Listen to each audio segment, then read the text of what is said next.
Hello everyone, welcome back to my channel. কেমন আছেন সকলে? আশা করছি আপনারা ভীষণ ভালো আছেন, আর আমিও কিন্তু খুব ভালো আছি। তো আজকে অনেক সকালে উঠেছি, মানে 5টারও আগে উঠেছি, কারণ আমার পাপা ঘুম থেকে উঠেছে। দেখুন, উঠেই কিন্তু ও দুষ্টুমি শুরু করে দিয়েছে। তো আজকের ব্লগটা যার জন্য আমি সকাল সকাল শুরু করলাম। তো কাল ঘুমোতেও কিন্তু অনেকটা রাত হয়ে গেছিলো, আর ও আজকে সকাল সকাল উঠে গেছে। তো আমি ভেবেছি আজকে একটু দেরি করে উঠবো, বাইরে খুব বৃষ্টি হচ্ছে। আর আমার ঘরের অবস্থাটা দেখো, মানে ও ঘুম থেকে উঠেই ওর খেলা শুরু, মানে যা যা পারবে সব ছড়িয়ে ছিটিয়ে রাখবে। তো এটাই হলো ওর কাজ। তো আমি ভিডিও করছি জন্য আমার কাছে এসে দেখছে যে আমি কি বলছি। তো ওকে আমি বলছিলাম যে গুড মর্নিং বলো, তো ও কিন্তু মর্নিংটা বলেছিল। ও এখনও পর্যন্ত স্পষ্ট কথা এখনও বলতে পারে না, টুকটাক দিদি কাকা তো এই সবই বলে আর কি। যেহেতু ওর এখনও 1.5 বছর বয়স, তো এখানে টাটা বাই বাই বলে দিচ্ছিল তোমাদেরকে। তো চলো বেশি গল্প না করে আজকের ব্লগটা শুরু করা যাক। তো আজকে আমি ঘর দিয়েই শুরু করলাম ব্লগটা। তো ঘুম থেকে উঠেই কিন্তু ওর দুষ্টুমিগুলো শুরু করে দিয়েছে, যার জন্য আমার ঘরটা এলোমেলো হয়ে রয়েছে। তো এগুলো এখন আমি গুছিয়ে নেব। তো দেখো, জলের বোতল, ছাতা, মানে যা পেরেছে সব ছড়িয়ে ছিটিয়ে রেখে দিয়েছে। তো বাচ্চা কাচ্চা থাকলে এরকম হবেই। আর বাড়িতে আজকে এত সকালে আর কি কেউ ওঠেনি, যার জন্য ঘরের মধ্যেই রয়েছে। তো চলো এখন আমি বিছানাটাকে গুছিয়ে নেই, কারণ এই দিকে দেখো ও হিসু করে দিয়েছে বিছানায়, মানে ওর কাঁথার মধ্যে ছোট ছোট কাঁথা করে নিয়েছি ওর জন্য। তো ছোট বাচ্চা থাকলে সবারই বাড়িতে এরকম ছোট ছোট কাঁথা থাকেই। আমার হাজব্যান্ড যেহেতু বাড়িতে থাকে না, ওকে কিন্তু আমাকে মানে একাই সামলাতে হয়। আর মা বাবা ওকে খুব একটা রাখতে পারে না, কারণ খুবই চঞ্চল আর কি। মানে ওকে একদিকে যেতে বলবো ও যাবে আর একদিকে। তো মার যেহেতু পা ভাঙা রয়েছে, যার জন্য বেশি হাঁটতে পারে না। তো আমি ওকে সামলাই, আর বাড়ির যা কাজকর্ম আছে বেশিরভাগ আমি করি। তো আজকে সকাল সকাল ঘুম থেকে ওঠার কথা, কারণ মা যাবে আমাদের মন্দিরে ঠাকুর বাড়িতে, যেহেতু আমাদের অনুকূল ঠাকুরের দীক্ষিত, যার জন্য ইষ্টবৃত্তি জমা দিতে যাবে। তো যাই হোক, আমি এদিকে সব কিছু গোছগাছ করে নিয়ে পাপাকে রেডি করে দেব, মানে খাইয়ে দাইয়ে দেব। তারপর ওকে সাজগোজ করিয়ে দিয়ে মার সঙ্গে পাঠিয়ে দেবো। তারপর বাকি যা কাজকর্ম আছে তারপর করব, কারণ ওকে নিয়ে কাজ করলে আমি একদিকে গুছিয়ে রাখবো আর একদিকে ও দুষ্টুমি করে সব ফেলে দেবে। তো যাই হোক, এইদিকে আমার বিছানায় ওর কাঁথা, আমারও কিছু জামা কাপড় ভাঁজ করা থাকে। আমাদের বাড়িতে যেহেতু আলনা নেই, যার জন্য খুবই সমস্যা হয় আর কি। তো ছোট ছোট বালতি ব্যাগ রয়েছে, তবে ওগুলো সবই ভরা, যার জন্য এইখানেই রেখে দিয়েছি যে কটা ব্যবহার করা হয়। তারপর আমি এই দিকে চলে এলাম, মানে আমি পাপাকে এখন খাওয়াবো। তো খাবার রেডি করছি। সকালবেলা তো সেরকম কিছু খায় না, যার জন্য এখন স্যারেলাক খাওয়াবো।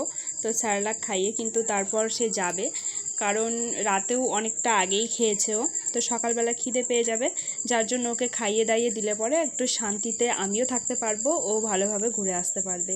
তো বেশি খায় না, খেতে চায় না, খুব দুষ্টুমি করে। একটুখানি খাবে, দেখুন কিভাবে তাকাচ্ছে খাওয়ারটার দিকে। তো তারপর খাওয়া দাওয়ার পর কিন্তু আমি রেডি করে দিয়েছিলাম, এই যে মা আর পাপা বেরিয়ে যাচ্ছে। আর আজকে কিন্তু বৃষ্টি হচ্ছিল বাইরে, তো এখন একটুখানি কম। আর আমাদের বাড়িতে যেহেতু টোটো আছে, মানে বাবা টোটো চালায়, যার জন্য ওরা টোটোতেই যাবে। তো যাই হোক, ওরা যাওয়ার পর কিন্তু আমি এদিকে ঘরটার মেঝেটা একটু ঝাড় দিয়ে নেব, কারণ ও থাকলে ঘর এখনই তুমি ঝাড় দেবে, একটু পরেই আবার নোংরা হয়ে যাবে। তো যেটুকু করা দরকার সেটুকু তো করতেই হবে। তো সারাদিন কিন্তু আমার এমনি কোনো কাজ নেই, এই ঘর ঝাড়া, ঘর গোছানো, এই সবে একটু বেশি কাজ। তার মধ্যে কাজ হলো, আমাদের বড় কাজ হলো রান্না, খাওয়া দাওয়া। কারণ আমার শ্বশুরমশাইয়ের 10টার মধ্যে খাবার লাগবে, তুমি কখন ঘুম থেকে ওঠো। তো যাই হোক, তাড়াতাড়ি করে কাজগুলো করে নিই, না হলে আবার দেরি হয়ে যাবে। তো আমাদের বারান্দা ব্যবহার করার মতো নেই, তো এটা হলো আমাদের বাড়ির রাস্তা। ঠিক আছে, ঘরের সামন দিয়ে গেছে রাস্তা, যার জন্য খুব একটা পরিষ্কার পরিচ্ছন্ন যতই রাখো নোংরা হয়ে যায়। সবাই জুতো পায়ে দিয়ে চলে যায়, কাউকে বললেও কেউ কথা শোনে না। তো যাই হোক, এই রকম জয়েন্ট ফ্যামিলিতে থাকলে এই অসুবিধাগুলো খুবই হয়। জয়েন্ট ফ্যামিলিতে থাকলে যেমন আনন্দ আছে, তেমন কিন্তু নিরানন্দও আছে, কারণ তুমি তোমার মতন কোনো কিছুই করতে পারবে না, এটা একটা দিক। তো তাছাড়া হচ্ছে আবার এক জায়গায় থাকলে সবাই মিলে গল্প গুজব আড্ডা এটা কিন্তু হতেই থাকে। তো তবে আমাদের বাড়িতেও সবাই কিন্তু মিলেমিশেই থাকে, কোনো অসুবিধা হয় না যার জন্য। তো আমার এদিকে কাজ কিন্তু কমপ্লিট হয়ে গেছিলো। তো আমি স্নান করে কিন্তু আমি ঘরে চলে এসেছি। আর এই যে আমার পাপার একটা বুনু, মানে ওই পুতুলটাকে সবসময় বুনু বুনু বলে, ওর ওটাকে খুবই পছন্দ। তো যাই হোক, এই যে ঘরটাকে আমি গুছালাম, একটু পরেই দেখবে সব এলোমেলো হয়ে রয়েছে। তো কিছু করার নেই, যেটুকু আমার করতে হয় করে নিলাম সকালের বাসি কাজ। তো বাসি কাজ তো সবার করতে হবে, তাছাড়া তো এইদিকে আমি স্নান করে চলে এলাম। তো এখন মাথাটাকে আঁচড়ে নিই। আর আমার এই চুল কাটাটা কীরকম হয়েছে একটুখানি সবাই কমেন্ট করে জানিও।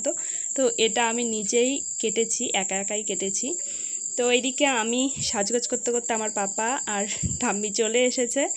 তো মা এদিকে রান্না বসিয়েছিল, কারণ ওকে সামলাতে হবে, ওকে তো পারে না সামলাতে, তবে বসে বসে রান্না করতে পারে।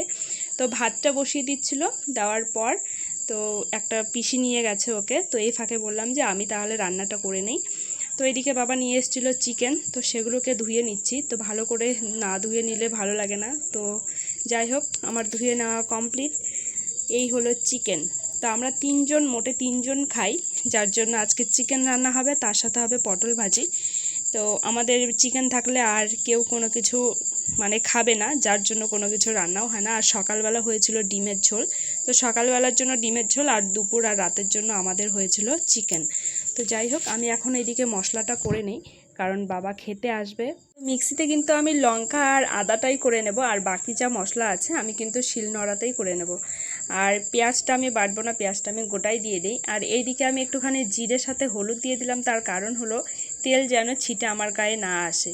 তো একটুখানি হলুদ দিলে কিন্তু তেল ছেটার ভয়টা থাকে না, যার জন্য আমি একটুখানি হলুদ দিয়ে নিই। তো যাই হোক, এদিকে আমি আলুগুলো দিয়ে নিলাম। আর মাংসের মধ্যে আলু না হলে আমার একদম ভালো লাগে না, যার জন্য আলু দিয়ে দিলাম। তো আলুগুলোকে একটুখানি লাল লাল করে ভেজে নেব, তারপর কিন্তু পেঁয়াজটা দেব।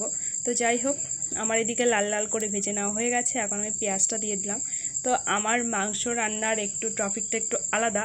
তো যাই হোক, কে কে এরকম করে রান্না করো অবশ্যই তো কমেন্ট করে জানাবেন, আর রান্নাটা কীরকম হয়েছে সেটাও জানাবেন।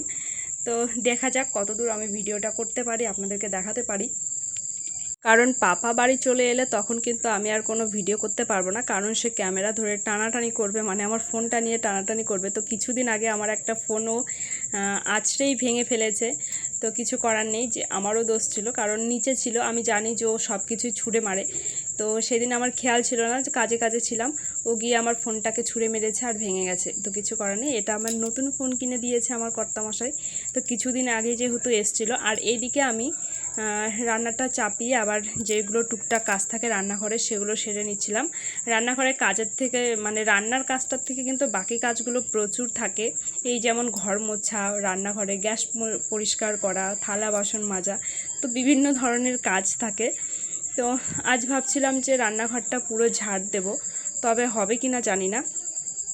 আর রান্নাঘরে আমাদের বৃষ্টি হলে কিন্তু জল পড়ে, আমাদের ছোট্ট রান্নাঘর, এখানে যত হনুমানের উৎপাত, টিনের যেহেতু, যার জন্য কিন্তু জল পড়ে। তো কিছু করার নেই, এইভাবেই চলছে আমাদের সংসার। তো কর্তামশাই নেই যেহেতু, তাও কোথাও ঘুরতে গেলেও কিন্তু ইচ্ছে হলেও উপায় থাকে না, কারণ আমার বাপের বাড়ি অনেক দূর, কোচবিহার। তো নবদ্বীপ থেকে কোচবিহার যাওয়াটা খুবই টাফ আমার কাছে, বাচ্চা নিয়ে যাওয়াটা, একা একা যেতে পারবো, তবে বাচ্চা নিয়ে যেতে পারবো না। তো এইভাবেই চলছে, আর কিছু করার নেই। মাঝে মাঝে ভীষণ মন খারাপ হয় বাড়ি যাওয়ার জন্য, তবুও যেতে পারি না, কারণ অনেক দূরে আমার বাপের বাড়ি। তো যাই হোক, আমি ওদিকে রান্না করে কিন্তু স্নান ছেড়ে আমি আবার কিন্তু পটলটাকে ভেজে নিয়েছিলাম। দেখতেই পাচ্ছ, আমার কাজ হওয়ার পর আমি পটলটাকে ভেজেছি। তো পাপা এসে ভীষণ দুষ্টুমি করছিল, ওর ঘুম পেয়ে গিয়েছিল, তাই ওকে খাইয়ে দাইয়ে স্নান করিয়ে ঘুম পাড়িয়ে দিয়ে তারপর কিন্তু আমি রান্নাঘরে এইসব কাজগুলো করেছি। তো যাই হোক, এখন আমি খাবো, আমি দুপুর টাইমে খাই। এই যে পটলটা ভেজে নিলাম। তো নেওয়ার পরে আমি কিন্তু একটুখানি ঘুমিয়েছিলাম, ঘুম থেকে আমার পাপা এখন বিকেলবেলা একটুখানি ঘুরবে, কারণ না ঘুরলে তো ওর ভালো লাগে না। তো আজকে ছিল এই ভিডিও, আপনাদের কেমন লাগলো অবশ্যই আপনারা কমেন্ট করে জানাবেন। দেখা হচ্ছে